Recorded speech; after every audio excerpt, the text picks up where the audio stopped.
Et il y a l'un de mes locataires qui m'a informé qu'il y avait à la fois un squat et que c'était un point de drogue. Si on n'arrive pas à les déloger, ça veut dire que j'aurai plus rien, j'aurai plus de revenus, plus rien. Ici, pas de formation à vendre, pas de méthode miracle. Moi, c'est Alexis. Il y a quelques mois, j'ai décidé de quitter la France et toute ma vie pour repartir de zéro. Je veux juste réussir en mode digital sans rien vendre à personne.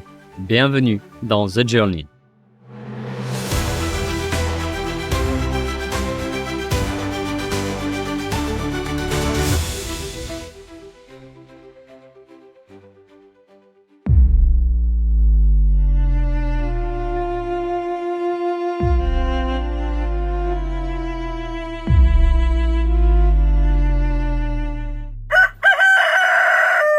C'est ma dernière matinée, mon dernier réveil en bord de plage. Là, aujourd'hui, je vais aller changer de logement. Je serai pas très loin d'ici, genre à 15 minutes en scooter, mais ce sera quand même, je pense, suffisamment de friction pour pas y venir tous les jours. Je profite une petite dernière fois avant de partir. J'ai que 10 minutes de trajet pour changer de logement. Et du coup, je vais tenter les grab bikes. C'est des taxis scooters, quoi. Donc, il va s'amuser parce que j'ai mes 2 gros sacs avec moi. J'espère qu'il est habile sur son scoot, sinon ça va être un peu chiant. Hi, yeah. The bags? Yeah. I can give you this one. Yeah. And I keep the other on my back. And it's okay for you? Or yeah, okay. Babakan ya. I'm sorry? Babakan.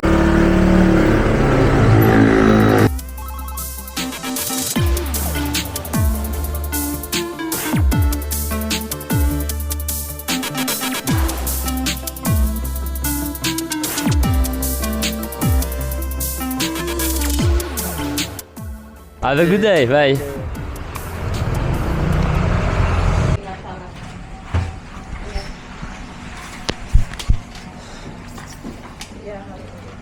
Hi. Kamar yang cek ini, dua kamar Yeah. yang in-house, Pak.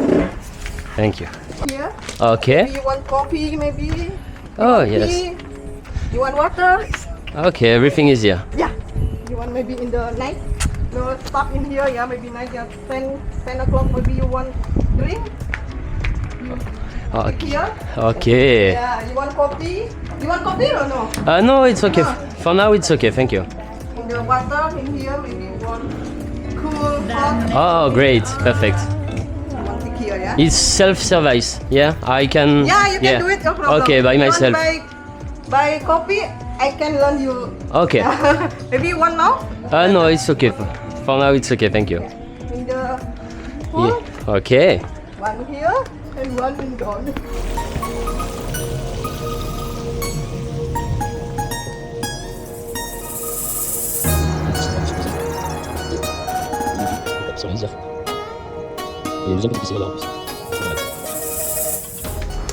Et voilà où je vais passer une semaine.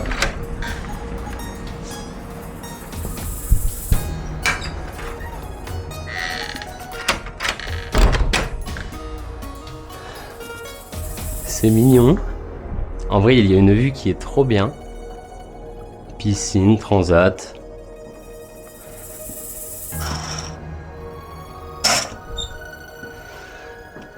Et la salle de bain.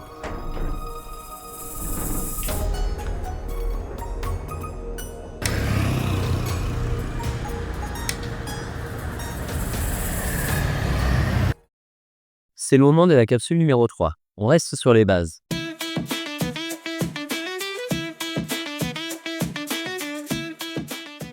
Avant même de rentrer dans un trade, il faut répondre à une question simple. Est-ce que le marché va monter ou est-ce que le marché va descendre? C'est ce qu'on appelle le biais directionnel. Et le but, c'est pas d'avoir raison 100% du temps. Ça, c'est pas possible.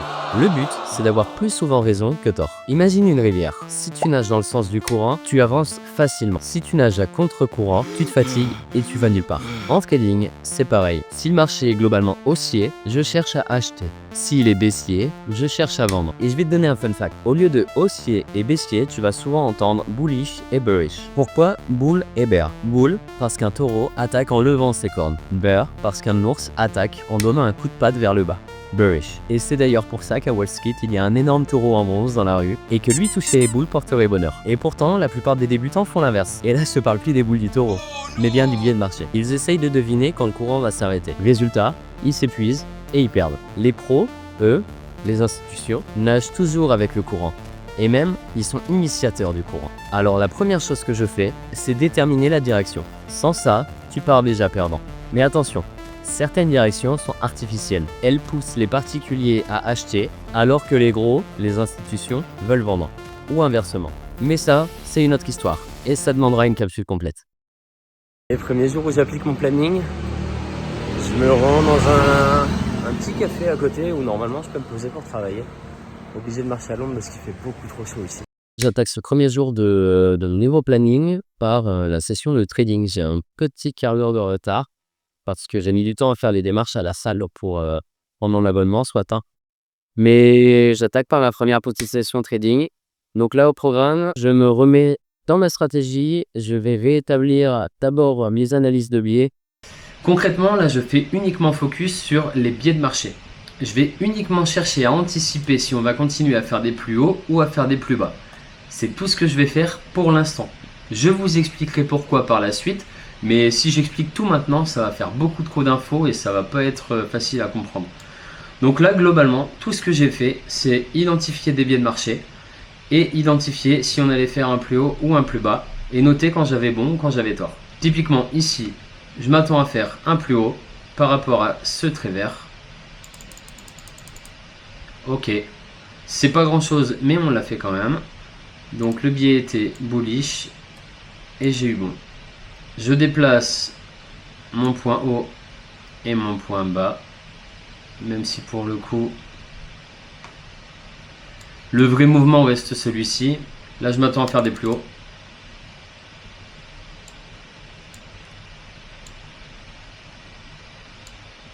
Ça peut paraître ennuyant, mais j'ai littéralement fait ça pendant des heures et des heures pour pouvoir obtenir un certain nombre de data et avoir des performances satisfaisantes pour continuer à évoluer dans ma stratégie.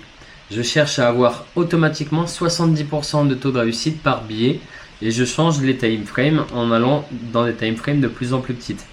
Là, je suis en train de faire du 15 minutes parce que c'est là que j'en suis arrêté quand j'étais en train de travailler dans le Nord. Mais globalement, voilà ce que je fais et voilà ce sur quoi je travaille cette semaine. Oh, et pour le refaire, j'utilise un outil qui est top, qui s'appelle TradingView et sur lequel on peut replayer le marché. C'est-à-dire que du coup, je peux aller sélectionner un point qui est dans le passé et travailler dessus en faisant comme si le marché défilait en instantané. J'ai réussi à faire une centaine d'analyses de biais. Je suis toujours à 70% de réussite et qui me permet donc de redescendre en M5. A few moments later. Je commence à fatiguer un petit peu. J'ai fait 75 analyses de biais en M5 et j'ai monté ma perf, donc je suis à 72%. J'avais pris la session à 60. J'ai bien bossé ce matin. Il est midi, je suis censé manger, mais j'ai mangé un peu tard quand même, donc j'ai pas très faim. J'ai quand même mes pas à faire, on n'oublie pas cet objectif. Depuis l'hôtel où je suis, je vois des rizières. Et donc je me suis dit que j'allais aller faire mes pas du midi éteint, ces rizières. Et juste détendre un petit peu et sortir un peu de ce cadre habituel là, où c'est un peu le bordel, on va pas se mentir.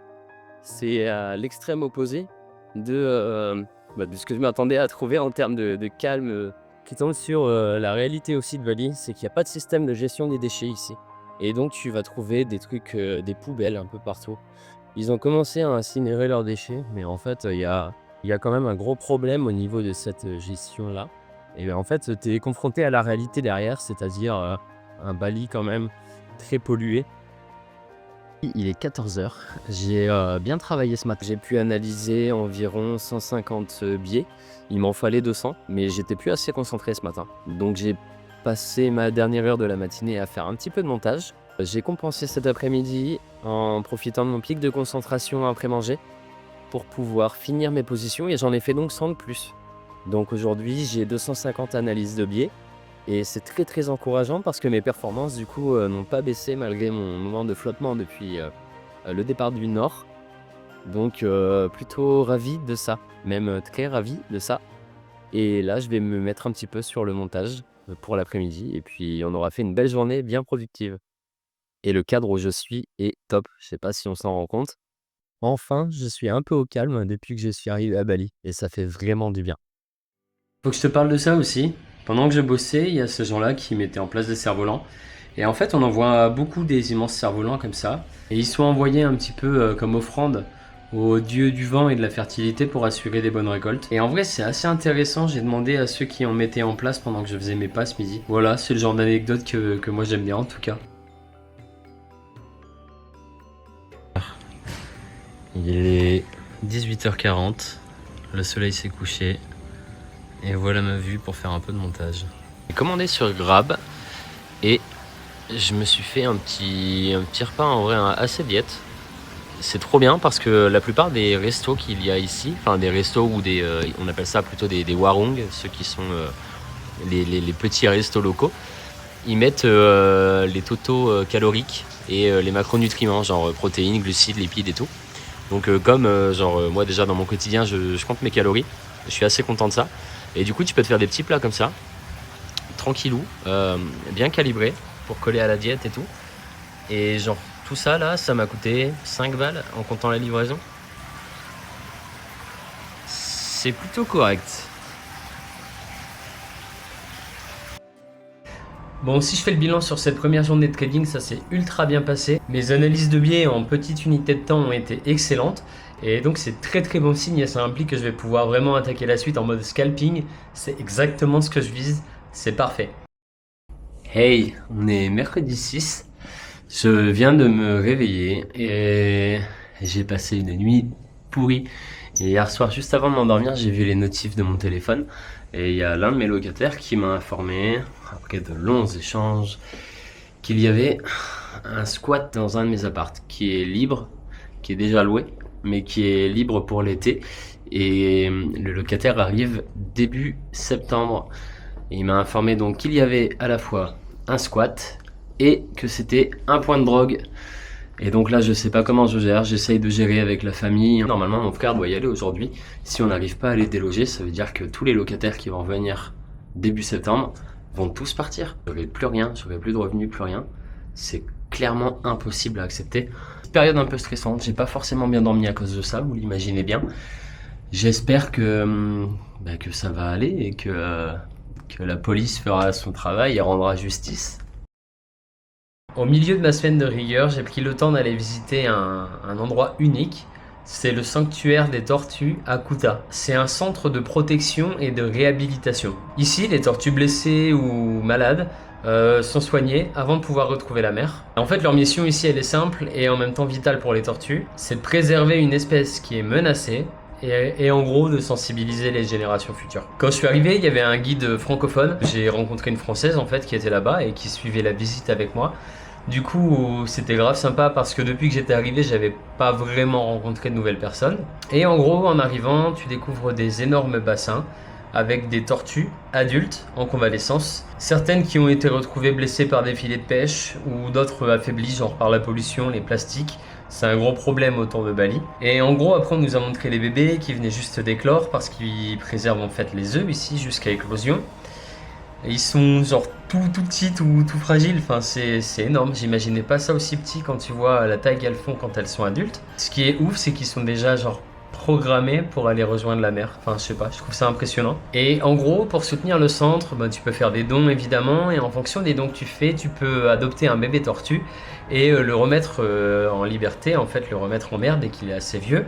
Et il y avait des lâchers de tortues aujourd'hui, je sais pas si on peut appeler ça comme ça. Mais en gros c'est incroyable parce que tu vas le prendre dans son bac, tu le transportes jusqu'à la mer.